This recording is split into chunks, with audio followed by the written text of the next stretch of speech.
Alright, we got a bunch of onesies.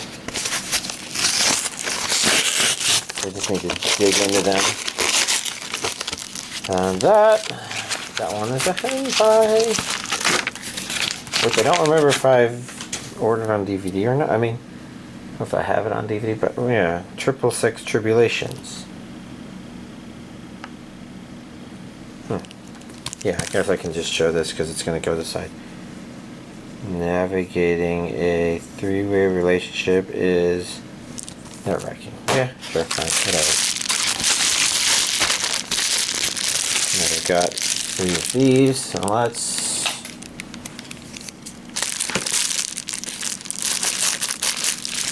It should be fine.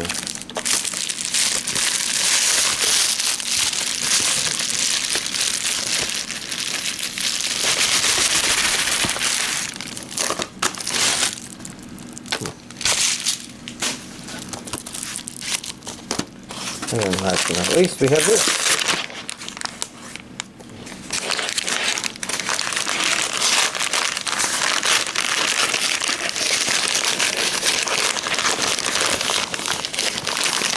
Oh, there's a lot more than 1 or 2 in there.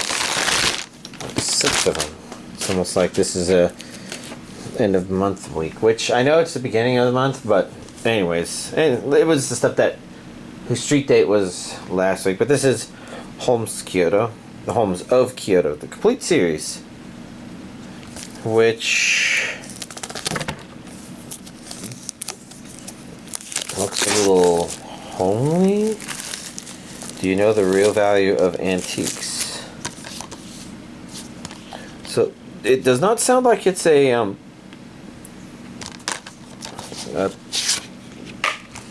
thinker of a show, but rather a show about antiques. Which is interesting enough.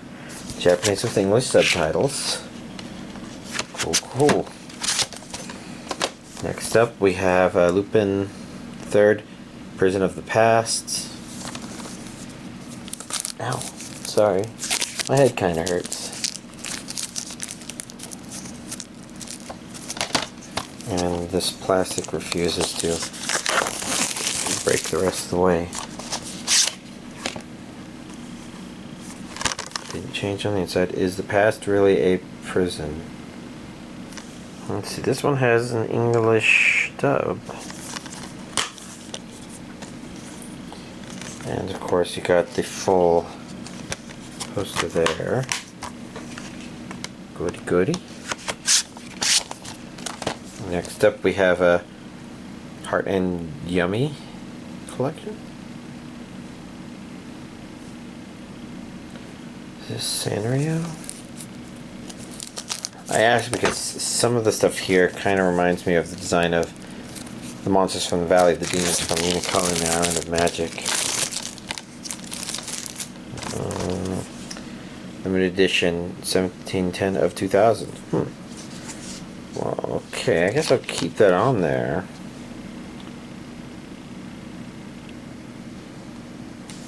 Interesting. Looks like there's an... I was going to say in English dub, but you know, that's actually Japanese. Okay. And we got this on the inside.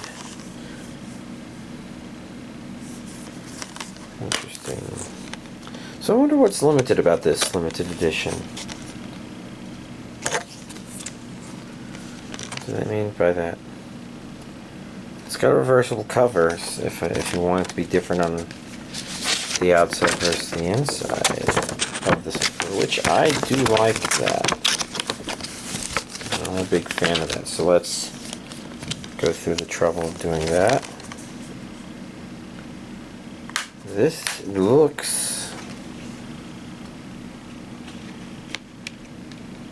like it could almost be something else. It's not. Interesting. Maybe these dinosaur things grow up. Oh, look at this. Case closed. One truth prevails.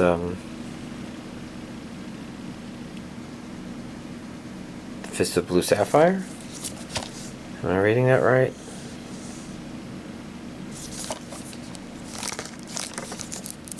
I think the best way to tell.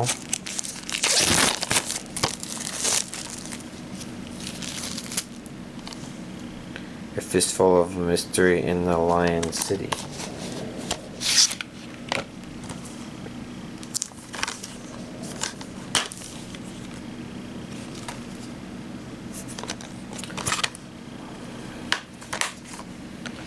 Trying to think if this one looked familiar or not.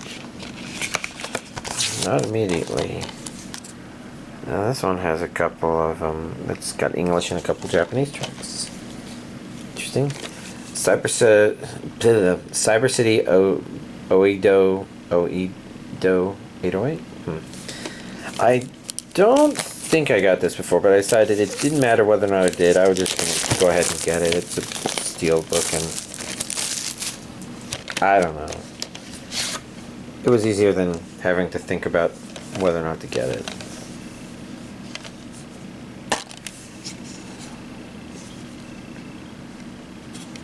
Pretty straightforward, but it's a cool ass steelbook.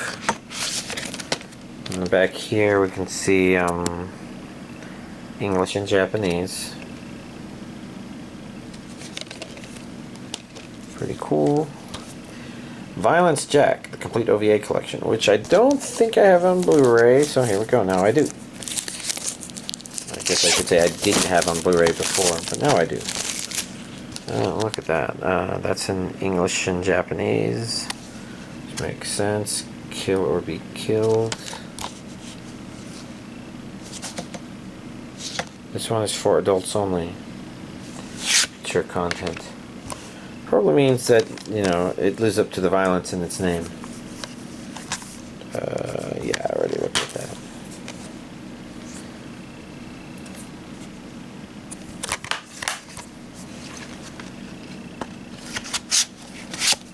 Straightforward. Next up we have Back Arrow. No memory, no conviction, no problem. Now this is a region AB with an English dub. Oh, different on the inside. Wondering if this is supposed to represent that he pilots that's his suit, or it'd be interesting if it was quite literal. Because even though it looks more like a reflection, insinuating that he's the one in there controlling it, something about it looks like it could almost not be that. Part 1 with the first 7 episodes, Part 2 with episodes 8 through 12.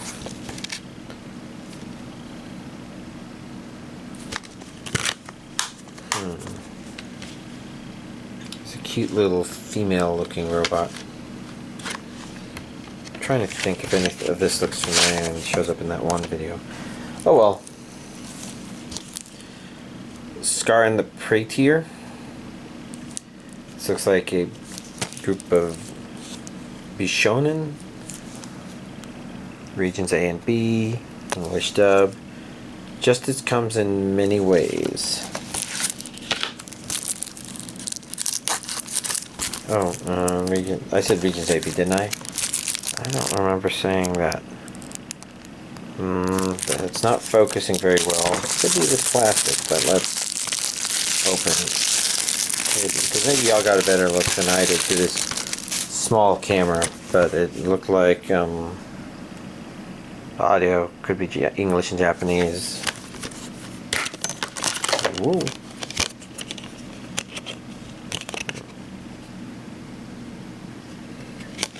Pretty cool character designs for the guys, yeah. Not sure what to make of it otherwise, though.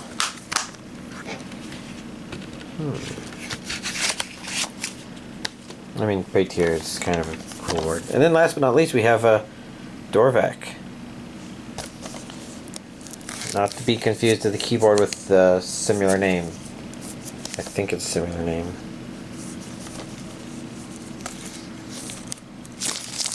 But if you don't know what I mean, so your normal keyboard like that is normal because of the standards set by typewriters. Japanese. Real Robots Rising. Anyways, we call them QWERTY keyboards because the first 6 letters spell out the word QWERTY, and Dvorak, what I think it's called, is an alternative layout. It's not necessarily a bad idea. Like so many things, I think existing standards easily win out if there isn't a overwhelmingly good reason to switch. And yeah, anyways, that's all thoughts. Here's this week's anime DVD collection update. Were there actually any DVDs in this one? So maybe it's an anime Blu-ray collection update. Okay, well, let's see what's worth talking about. So, The Duke of Death, I did watch Season 1, Episode 2. Nothing immediately grabbed me to want to continue watching it, per se. I guess I haven't been thinking about it a whole lot, but if I were to take a guess, while the underlying premise is fine, I think it's a show that's trying to show off its characters when I would have been more interested if it was trying to do something with its premise. And I don't feel like what it's doing is actually related to the premise. In fact, I feel like it doubles down a little bit on some of the stuff I talked about last week, where it feels like some of the characters aren't reacting in a way that I would consider to be in line with people living with somebody with that condition, where if they touch anything, that thing dies. It's... And I think some people enjoy that aspect of it, but I guess I don't. I don't know. Although it's very interesting because I decided to go ahead and watch the 4th episode of Harem in the Labyrinth of Another World. And I think part of the reason why is also why this is a bad episode for me. Some people may actually really like it because it's about our main character. Pretty much the entirety of the episode 4 is our main character getting sensual love-timey with a girl.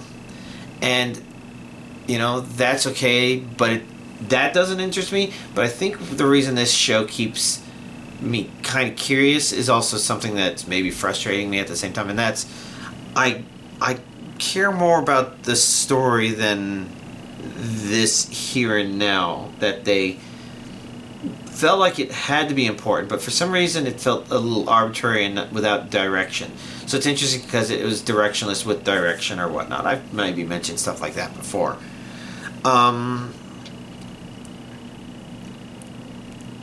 But I guess the thing that makes the show interesting is because this girl he's interacting with, it's pretty damn clear that while he's interested in sexual relations, she seems to have interests beyond that. So, you know, that kind of makes the interactions between them a little more awkward, because we, the audience, aren't horn dogs that are like, yeah, get in there, dude, or whatever. It's like we're analyzing it and we're like, okay, you're going this way, you were going to go this way, the anime knows, she knows. In a lot of ways, that makes it okay. There are other ways where it's just kind of uncomfortable, but you put all that aside, the problem is, I'm like, you know, she's showing a lot more interest in skills that would be considered adventurous sorts of stuff. So, you know, to me, I watched those parts of this episode, and those are things that make me want to see episode 5, because I was kind of hoping they would get to that stuff in episode 4, but no, again, that's the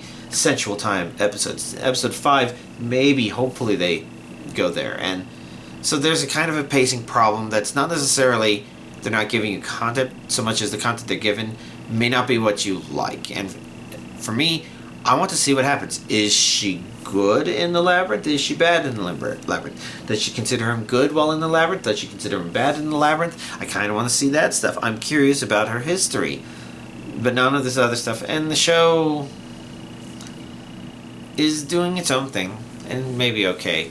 We'll probably have to see if I get satisfied maybe with episode 5, or don't bother continuing. I don't know. It'll be fine.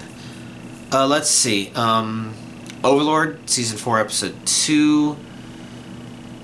Kind of more fascinating stuff, but it is still a bit on the slow side.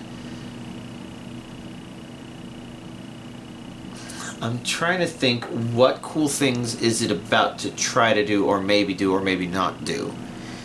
Because right now it's put itself, not necessarily in a stalemate, but in a thing where it's like you're watching at kind of a less exciting time. Maybe still be good, need to see more to make sure. But, you know, I'm watching that one episode at a time with my Friday friend, so it's all good. And then, of course, with my Friday friend, we watched a handful more episodes of Demon Slayer. And I guess the good thing here is we're getting close to where I was when I finished. So I finished the first season, and then there's the training in Season 2, and hopefully with my Friday friend, there will be a continuation of doing stuff.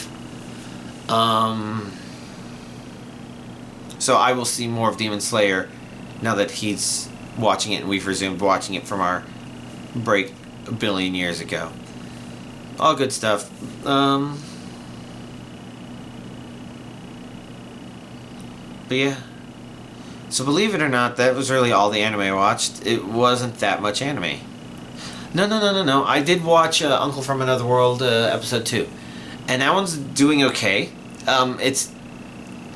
I remember I described episode 1 of having the problem of it's definitely one of those classes of anime where if it doesn't diversify itself correctly beyond that point, it could get super stale fast. And I'm not sure that Duke of Death is necessarily stale, but it's definitely having trouble grabbing my attention. And One Punch Man did a much better job. You know, it just did a good job right off the bat. An entertaining concept of a first episode, but a well-executed follow-up episode that can get you interested in the series. And Uncle from Another World isn't quite as good as One Punch Man, I would say, but it's definitely doing the right thing in terms of introducing much-needed dynamics to it, and this stuff is actually more engaging to me and more thought-provoking and funny. It's still not necessarily crawled out of that pitfall trap of potentially becoming stale, but at least the second episode is hopeful that it continues to be entertaining. I suspect it's not going to be one of those shows that you watch and you just like, awesome. So it's not going to be like another One Punch Man or anything like that, but it may be just kind of one of those pleasant watches. I'm hoping so. I have to watch more episodes to find out for certain. Okay, yeah. But that definitely ends all the stuff I watched because of the wonderful things he does. I guess I've been playing a lot of Monster Hunter, trying to put some Dead by Daylight in there because, you know, the new Rift is open. I need to spend time in there. I did spend money on the premium track. Although, push come to shove, if there's stuff later in the Rift that I really want to get and the Rift is close to closing, I'll probably just spend the money to get all the stuff to get to the end. Since I've heard you can do that. I'm going to try to play, but there's Monster Hunter goals to do. And making things better, so my brother has said that our normal Wednesday thing might not work. And I know I haven't been streaming on my Twitch channel. If you ever follow any of the other Twitch channels that these people stream to, we're going to be, you know, we need to take a small break from 7 Days to Die. And so they're thinking of firing up Monster Hunter Rise Sunbreak. So I got them copies of it to make sure they can. I, of course, have my Twitch friend who I've been continuing to play with. One of her friends now has it as well. And we'll have to see if they, you know, enjoy that to a degree of playing. So there's still Monster Hunter stuff to do, and I haven't like finished everything in the game or anything like that, but fun stuff. So I'll keep at it. I don't know what I'm going to watch. I kind of barely have the energy to do anything right now, but still gotta record this video and I guess wrap it up. So then y'all have a nice week.